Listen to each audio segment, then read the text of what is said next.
నమస్కారం. ప్రస్తుతం తెలుగు రాష్ట్రాల్లో పత్తి రైతుల నోట ఒకటే మాట వినిపిస్తోంది. అదే రేవంత్. ప్రవర్ధన్ సీడ్స్ వారి రేవంత్ విత్తనాలే రైతులు ఎందుకు ఎంచుకుంటున్నారు? మా రిపోర్టర్ శ్యామ్ పత్తి పొలాల దగ్గర సిద్ధంగా ఉన్నారు. ఈ అద్భుతమైన పత్తి పంట వెనుక ఏంటి అసలు రహస్యం? ఇక్కడి రైతులని అడిగి తెలుసుకుందాం. మీ పొలం చూస్తుంటే చాలా ముచ్చటేస్తుంది. ఈ మొక్క ఇంత దృఢంగా ఎలా పెరిగింది?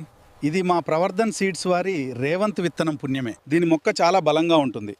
ముఖ్యంగా HDPS పద్ధతిలో సాగు చేయడానికి ఇది చాలా అనుకూలం. మరి రసం పీల్చే పురుగుల ఇబ్బంది ఎలా ఉంది? ఈ రకంలో అదో పెద్ద లాభం బాబు. దీని ఆకులు తక్కువ, కాయలు ఎక్కువ. మాకు పురుగు మందుల ఖర్చు చాలా తగ్గిపోయింది, దిగుబడి మాత్రం అదిరిపోతుంది. అక్క, పత్తి ఆరడం ఎలా ఉంది? లేదండి, ఈ రేవంత్ పత్తిలో కాయలు చాలా పెద్దవిగా ఉంటాయి. ఒక్కసారి ఏరితే చేతి నిండా పత్తి వస్తుంది. ఏరడం కూడా చాలా సులభం. విత్తనాల షాప్ దగ్గర కిరణ్ ని అడిగి తెలుసుకుందాము. శ్యామ్, ఇక్కడ విత్తనాల దుకాణాల్లో కూడా రేవంత్ విత్తనాల కోసం రైతులు క్యూ కడుతున్నారు. ఇక్కడ ఒక రైతు ఉన్నారు, ఆయన అడుగుదాం. రేవంత్ వల్ల మాకు లాభం ఎలా ఉంది అంటే, పంటకాలం తక్కువ కాబట్టి గులాబీ రంగు పురుగుని తప్పించుకుంటుంది. పైగా రెండో పంట కూడా వేసుకోవచ్చు. చూసారుగా, రేవంత్ PRCH 737 BG2 కురిపించే దిగుబడి. రేవంత్ నాటండి, దిగుబడిని పెంచుకోండి. మార్కెట్లో అత్యధిక ప్రజాదరణ పొందిన పత్తి విత్తనం రేవంత్.